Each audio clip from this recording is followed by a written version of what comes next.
Hey. Question. Are you sure we're not headed to a basic universal income? Let me throw this scenario at you. Sometime in the near future, we will hit a crossroad of overpopulated homelessness and empty apartment buildings. Developers have gone on a decade-long frenzy erecting high-end complexes with rooftop pools, co-working lounge, biometric security, and concierge services, and yet they stood mostly empty. The problem wasn't demand, it was cost. These apartments, built under the assumption that America's upper middle class would keep growing, are priced far out of reach for the average worker. The irony was, the people who built these apartments, the construction crews, electricians, delivery drivers, couldn't afford to live in them, nor could nurses, teachers, or the very office workers the buildings claimed to cater to. It was as if these apartments had been built for ghosts. As economic inequality deepened and wage stagnation persisted, homelessness surged. Tent City grew just blocks away from the pristine, cheaply built apartment complexes. Local governments may try rent control, housing vouchers, zoning reforms, but nothing could slow the machine. The cranes keep moving. Real estate trusts and foreign investors had poured too much capital into the buildings to stop now. These new apartments were assets first, homes second. Eventually, pressure would mount at the federal level. The mismatch would be too great to ignore. Millions of vacant units and millions of unhoused or housing insecure citizens. Congress facing unrest will pass, let's say, the Affordable Living Act. Its goal is to convert the unsold apartments into subsidized living spaces, but only under one condition.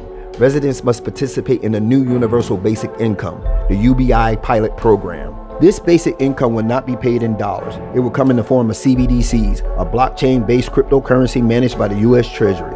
The official pitch is that the CBDC would reduce fraud, allow programmable compliance, and integrate seamlessly with smart contract housing leases. But the reality is more complex. Each citizen enrolled in the UBI program will receive a monthly allowance of X amount of CBDCs. That amount could cover rent in one of the vacant units, but only within the designated residential zone clusters of converted luxury apartments now under federal housing jurisdictions.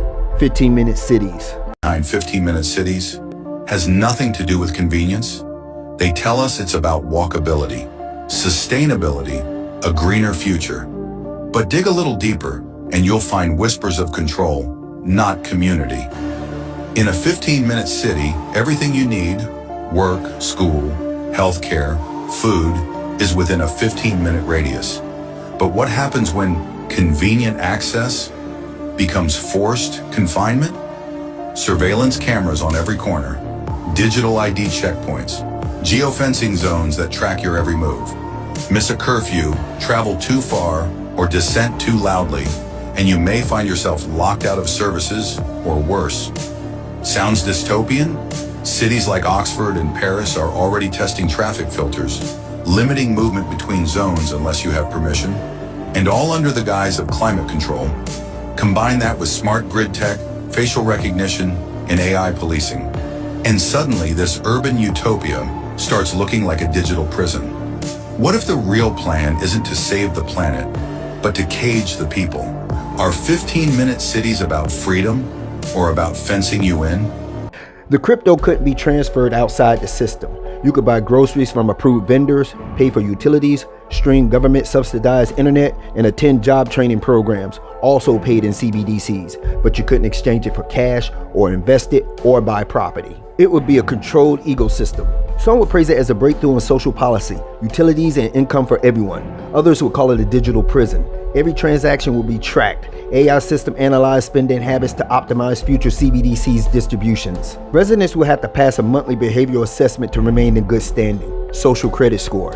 Miss your work training session or violate your lease agreement, your next CBDC deposit might be delayed or reduced. The first group of suckers, people in the US that may adopt this system would be immigrants, which will give the illusion to the rest of the world, hey look, the Americans are all in, maybe we should do the same. While living in these government-managed 15-minute cities, entire apartments will be operated by AI landlords with no human leasing agents, no maintenance staff.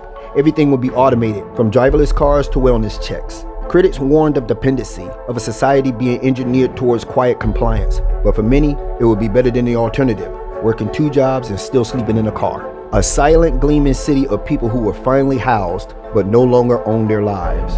As citizens wait for their monthly CBDC stipend release, they will feel the weight of a new kind of poverty, not of money, but of autonomy. Hold on, look at this. So we're in like one of the lowest social economic areas in Sydney. They made this during COVID, you know, during the lockdowns. They did all this and it looks very dystopian. Cameras got, that's gonna have facial recognition one day. And then here, you're gonna have to, you know, tap on it like this. It's just won't work. It's all conditioning, you know. First we had the tickets that you put on the bus, you put on the train, and they went to the Opal cards. Then from the Opal cards that you tap, it went from your phone. So now you tap with your phone. Next step is you're gonna tap with the microchip. Everyone's already been conditioned with all the steps. People will just accept it, you know. And they'll be like, oh yeah, that's just the world evolving, building metros everywhere in the city of Sydney. So when they lock us down again and they say, oh, you can't travel 15 minutes outside, your card or your microchip at the time isn't going to let you pass through certain areas. If you have like a low social credit score, it won't let you go to like the rich areas, the nice poshy areas. Plus mixed with the electric cars, it's like even the scooters that you hire, the bikes that you hire on the street, it doesn't let you ride in certain areas and it just stops the bikes and the scooters from going. Wait till they do that with electric cars. All they need to do is force electric cars and then put an update in the car and it has all that GPS tracking stuff already. And you won't even be able to tinker with the car because it's so advanced. You can't even go to proper mechanics now. You can't even change anything in electric cars because it's so advanced. Say it's convenience, no, brother, that's control. If you're still not familiar with cryptocurrency, you better start soon because you will be forced to learn it eventually. Thank you for listening to me. I hope this gives you some insight. If you could do me a favor, hit that like button, subscribe, share. Let me tell you something. I get a lot of comments from viewers asking why don't I post more videos, longer videos? Why am I not consistent? If I get low amount of likes, my videos are not hitting the algorithm. I'm not getting many views. There's no motivation.